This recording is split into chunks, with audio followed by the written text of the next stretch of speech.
Welcome to News Insights Digital.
Reach ಆಗುತ್ತಾ?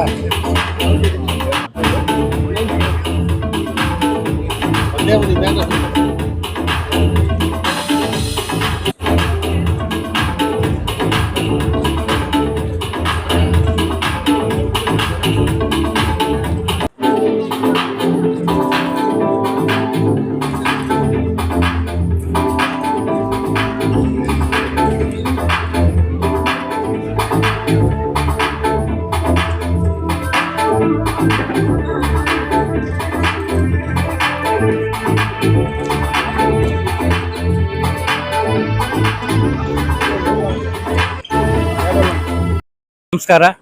Karnataka table tennis association ಈ ಸಲದ 5ನೇ national ranking table tennis championship 2024 ಬೆಂಗಳೂರಲ್ಲಿ ಡಿಸೆಂಬರ್ 15ರಿಂದ ಡಿಸೆಂಬರ್ 22 ತನಕ ಶ್ರೀ ಕಂಠೀರವ ಒಳಾಂಗಣ ಕ್ರೀಡಾಂಗಣದಲ್ಲಿ ನಡೆಸ್ತಾ ಇದ್ದೀವಿ. ಈ ಒಂದು ಪಂದ್ಯಾವಳಿಗೆ 1200ಕ್ಕೂ ಹೆಚ್ಚು ಆಟಗಾರ್ತಿಯರು ಭಾರತದ 29 ರಾಜ್ಯ ಮತ್ತು ಕೇಂದ್ರಾಡಳಿತ ಪ್ರದೇಶಗಳಿಂದ ಬಂದು ಭಾಗವಹಿಸ್ತಾ ಇದ್ದಾರೆ. ಇದು ರ್ಯಾಂಕಿಂಗ್ ಇವೆಂಟ್ ಪಡೆದವರೇ ಇಂಡಿಯಾದನ್ನು ರೆಪ್ರೆಸೆಂಟ್ ಮಾಡೋಕ್ಕೆ ಸಾಧ್ಯ. ಅದರಿಂದ ಇದು ತುಂಬ ಮಹತ್ವ ಇದೆ ಈ ರ್ಯಾಂಕಿಂಗ್ ಪಂದ್ಯಾವಳಿಗೆ. ಈ ಪಂದ್ಯಾವಳಿಯಲ್ಲಿ ನಾವು 12 ಕ್ಯಾಟಗರಿಗಳಲ್ಲಿ ನಾವು ಪಂದ್ಯಗಳನ್ನು ನಡೆಸ್ತಾ ಇದ್ದೀವಿ. ಎಲ್ಲ ಇಂಡಿವಿಜುವಲ್ ಸಿಂಗಲ್ಸ್ ಕ್ಯಾಟಗರಿಗಳು ಅಂಡರ್ 11 ವರ್ಷದೊಳಗೆ, 13 ವರ್ಷದೊಳಗೆ, 15 ವರ್ಷದೊಳಗೆ, 17 ವರ್ಷದೊಳಗೆ, 19 ವರ್ಷದೊಳಗೆ ಮತ್ತು ಪುರುಷರು ಮತ್ತು ಮಹಿಳೆಯರು, ಈ ಒಂದು 12 ಕ್ಯಾಟಗರಿಗಳಲ್ಲಿ ನಾವು ಪಂದ್ಯಗಳನ್ನು ನಡೆಸ್ತಾ ಇದ್ದೀವಿ. ಈ ಒಂದು ಪಂದ್ಯಾವಳಿಯಲ್ಲಿ ನಾವು ಮೊದಲನೇ ದಿನ ಮತ್ತು 2ನೇ ದಿನ, 3ನೇ ದಿನ ಪುರುಷರು ಮಹಿಳೆಯರದೇ ನಡೆಯುತ್ತೆ. ಪುರುಷರು ಮಹಿಳೆಯರಲ್ಲಿ 254 ಪುರುಷರು, 161 ಮಹಿಳೆಯರು ಭಾಗವಹಿಸ್ತಾ ಇದ್ದಾರೆ. ಅದಕ್ಕೆ 3 ದಿನ ಪಂದ್ಯಾವಳಿ. 3ನೇ ದಿನ ಅವ್ರದ್ದು ಪಂದ್ಯಾವಳಿ ಫೈನಲ್ಸ್ ಇರುತ್ತೆ. ಅದಾದಮೇಲೆ ಬೇರೆ ವರ್ಗದ ವಯೋಮಿತಿಯ ಪಂದ್ಯಗಳು ನಡೆಯುತ್ತೆ. ಆಮೇಲಿಂದ ಪ್ರತಿದಿನವೂ ಒಂದೊಂದು ದಿನ ಈವೆಂಟ್ದು ಫೈನಲ್ಗಳು ನಡೆಯುತ್ತೆ. ಅವತ್ತೇ ಅವ್ರಿಗೆ ಪ್ರಶಸ್ತಿಯನ್ನು ಕೊಟ್ಟು ನಾವು ಅವ್ರಿಗೆ ಕಳಿಸ್ಕೊಡ್ತೀವಿ. ಈ ದಿನ ಬೆಳಗ್ಗೆ ಸುಮಾರು 11:30ಗೆ ನಾವು ಈ ಪಂದ್ಯಾವಳಿಗಳ ಉದ್ಘಾಟನೆ ಮಾಡಿದ್ರು. ಶ್ರೀ GS ರವಿ, ಚೆನ್ನೈ ಲಯನ್ಸ್ ತಂಡದ ಓನರ್ ಆದಂಥ GS ರವಿ ಅವರು ಉದ್ಘಾಟನೆ ಮಾಡಿದರು. ಆಮೇಲೆ ಶಿವಾಜಿನಗರದ MLAಗಳಾದಂಥ ಶ್ರೀಯುತ ರಿಜ್ವಾನ್ ಅರ್ಷದ್ ಸಹ ಬಂದು ಅವರು ಸಹ ಪಂದ್ಯಾವಳಿನ ಉದ್ಘಾಟನೆ ಮಾಡಿದರು. ಈ ಒಂದು ಪಂದ್ಯ ಯಶಸ್ವಿಯಾಗಿ ಈಗ ಪ್ರಾರಂಭವಾಗಿದೆ. ಸೊ ನನ್ನ ಒಂದು ವಿನಂತಿ ಏನೆಂದರೆ, ಬೆಂಗಳೂರಿನವರೆಲ್ಲ ಬಂದು ಈ ಒಂದು ಪಂದ್ಯಾವಳಿನ ಉತ್ತಮ ಗುಣಮಟ್ಟದ ಪಂದ್ಯಗಳನ್ನು ವೀಕ್ಷಿಸಿ ಟೇಬಲ್ ಟೆನ್ನಿಸ್ನಲ್ಲಿ ಆಸಕ್ತಿಯನ್ನು ತೋರಬೇಕಾಗಿ ನಾನು ಎಲ್ಲ ಬೆಂಗಳೂರು ನಗರ ನಿವಾಸಿಗಳಿಗೆ ಕೋರ್ತೇನೆ. ಶ್ರೀಯುತ ರಕ್ಷಾರಾಮಯ್ಯ ಅವರು ತುಂಬ ಉತ್ಸಾಹಿಯಾಗಿ ತುಂಬ ನಮಗೆಲ್ಲ ಗೈಡೆನ್ಸ್ ಕೊಟ್ಟು ಅವರು ಈ ಒಂದು ಪಂದ್ಯಾವಳಿಗಳು ಎಲ್ಲ ಹೆಚ್ಚಿನ ಮಟ್ಟದ ಪಂದ್ಯಾವಳಿ ನಡೆಯಲು ತುಂಬ ಉತ್ಸುಕರಾಗಿದ್ದಾರೆ. ಮತ್ತು ಅವರು ಕರ್ನಾಟಕದಲ್ಲಿ ಟೇಬಲ್ ಟೆನ್ನಿಸ್ನ ಹೆಚ್ಚು ಪ್ರಾಮುಖ್ಯತೆ ಮಾಡಲು ತುಂಬ ಶ್ರಮ ವಹಿಸ್ತಾ ಇದ್ದಾರೆ ಅವರು. ಸೊ ಅವರು ಒಂದು ಇದರಿಂದ ಇನಾಗ್ರೇಷನಲ್ಲಿ ಅವರು ಅಧ್ಯಕ್ಷತೆಯನ್ನು ವಹಿಸಿದರು. ಇವತ್ತು ಅವರ ಒಂದು ಮಾರ್ಗದರ್ಶನದಲ್ಲಿ ನಾವೆಲ್ಲ ಈ ಪಂದ್ಯಾವಳಿಯನ್ನು ಯಶಸ್ವಿಯಾಗಿ ನಡೆಸಲು ನಾವೆಲ್ಲ ಸಿದ್ಧರಾಗಿದ್ದೇವೆ. ಧನ್ಯವಾದಗಳು. ಅಸೋಸಿಯೇಷನ್ನ ಕಾರ್ಯದರ್ಶಿಯವರು ಮಾತಾಡಿದ್ದಾರೆ. ನಾನು ಕರ್ನಾಟಕ ಟೇಬಲ್ ಅಸೋಸಿಯೇಷನ್ನ ವೈಸ್ ಪ್ರೆಸಿಡೆಂಟ್ ಉಪಾಧ್ಯಕ್ಷನಾಗಿ ಗೌತಮ್ ಶೆಟ್ಟಿ ನನ್ನ ಹೆಸರು. ಹಾಗೆ ಮಾತಾಡಿದ್ದು ಮಂಜುನಾಥ್ KR ಅಂತೇಳಿ. ಇದು ನಾವು UTT national ranking table tennis championship 2024 ಇದನ್ನು ಕಂಠೀರವ ಸ್ಟೇಡಿಯಂ ಇಂಡೋರ್ ಸ್ಟೇಡಿಯಮಲ್ಲಿ 15 ಡಿಸೆಂಬರಿಂದ 22 ಡಿಸೆಂಬರ್ ನಡೆಸ್ತಾ ಇದ್ದಾರೆ. ಇದರಲ್ಲಿ ಸರ್ ಹೇಳಿದಾಗೆ 12 ಕ್ಯಾಟಗರೀಸ್ 11ಅಲ್ಲಿ ಬಾಯ್ಸು ಗರ್ಲ್ಸ್ ಇರ್ತಾರೆ, ಹಾಗೆ 13 ಬಾಯ್ಸ್ ಗರ್ಲ್ಸ್ ಇರ್ತಾರೆ, 15, 17, 19 ಮತ್ತು ಮೆನ್ ಮತ್ತು ವುಮೆನ್ ಇರ್ತಾರೆ.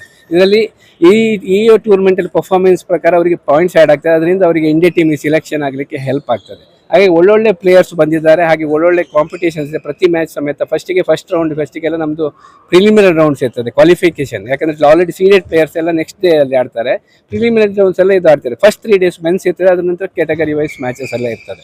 ಹಾಗೆ ಒಳ್ಳೆ ಒಂದು ಕಾಂಪಿಟೇಷನ್ ಆಗ್ತಾ ಇದೆ ಬ್ಯಾಂಗ್ಳೂರಲ್ಲಿ. ಹಾಗೆ ನಮ್ಮ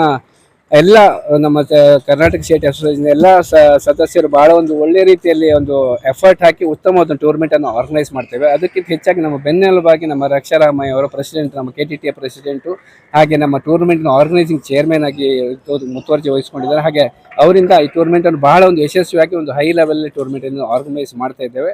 ಹಾಗೆ ಎಲ್ಲರಿಗೂ ಎಲ್ಲ ರೀತಿಯ ಒಂದು ಫೆಸಿಲಿಟೀಸ್ ಮಾಡ್ತಿದ್ದಾರೆ. ಆಲ್ಮೋಸ್ಟ್ ಹೆಚ್ಚು ಕಡಿಮೆ ಒಂದು 70 ರಿಂದ 75 ಜನ ರೆಫ್ರೀಸು ಮತ್ತು ಹಾಗೆ ಅದಕ್ಕೆ ಬೇಕಾದ ಅಂಪೈರ್ಸು ಬೇರೆ ಆಲ್ ಓವರ್ ಇಂಡಿಯಾದಿಂದ ಬರ್ತಾ ಇದ್ದಾರೆ. ಪ್ಲೇಯರ್ಸು ಹಾಗೆ ಆಲ್ ಓವರ್ ಇಂಡಿಯಾದಲ್ಲಿ ಎಲ್ಲ ಪ್ಲೇಯರ್ಸ್ ಬರ್ತಾರೆ, ಸ್ಟೇಟ್ ನಂಬರ್ಸ್ ಪ್ಲೇಯರ್ಸು ಮತ್ತು ಬೇರೆ ಕ್ವಾಲಿಫೈ ಪ್ಲೇಯರ್ಸ್ ಬರ್ತಾ ಇದ್ದಾರೆ. ಹಾಗೆ ಉತ್ತಮವಾದ ಕಾಂಪಿಟೇಷನ್ ಅನ್ನು ಎಕ್ಸ್ಪೆಕ್ಟ್ ಮಾಡ್ಬೋದು. ಮುಂದಿನ ದಿನಗಳಲ್ಲಿ ನಾಕೌಟ್ ಸ್ಟೇಜ್ ಇರ್ತದೆ, ಬೇರೆ ಬೇರೆ ಕ್ಯಾಟಗರಿ ಇರ್ತದೆ. ಹಾಗೆ ಇದೊಂದು ಅತ್ಯುತ್ತಮವಾದ ಟೂರ್ನಮೆಂಟ್ ಆಗ್ತದೆ ಅಂತ ಹೇಳಲಿಕ್ಕೆ ನಾನು ಒಂದು ಕರ್ನಾಟಕ ಅಸೋಸಿಯೇಷನ್. ಈಗ ನಮ್ಮ ಕರ್ನಾಟಕದಲ್ಲಿ ತನಿಷ್ಕಾ ಕಪಿಲ್ ಕಾಲಭೈರವ್ ಅಂತ ಬೆಳಗಾಂ ಹುಡುಗಿ ಒಬ್ಳು ಈ ಪ್ರಸ್ತುತವಾಗಿ ಭಾರತದ ಅಂಡರ್-13 ಗರ್ಲ್ಸ್ ಅಲ್ಲಿ ನಂಬರ್ 1 ಆಗಿದ್ದಾಳೆ. ಅದೇ ರೀತಿ ಕರ್ನಾಟಕದ ಯಶಸ್ವಿನಿ ಗೋರ್ಪಡೆ, ಅವಳಿಗೆ ಸದ್ಯಕ್ಕೆ PSPB ಆಡ್ತಾ ಇದ್ದಾಳೆ. ಅವಳು ಸಹ ಟಾಪ್ 8 ಅಲ್ಲಿ ಕರ್ನಾಟಕದಿಂದ ಪ್ರತಿನಿಧಿಸ್ತಾ ಇದ್ದಾಳೆ. ಇವೆರಡು ನಮಗೆ ಮೆಡಲ್ ಪ್ರಾಸ್ಪೆಕ್ಟ್ಸ್. ಇವರು ಪ್ರಶಸ್ತಿ ಗೆಲ್ತಾರೆ ಅನ್ನೋ ಆಶಾಭಾವನೆ ನಮಗಿದೆ. ಭಾರತ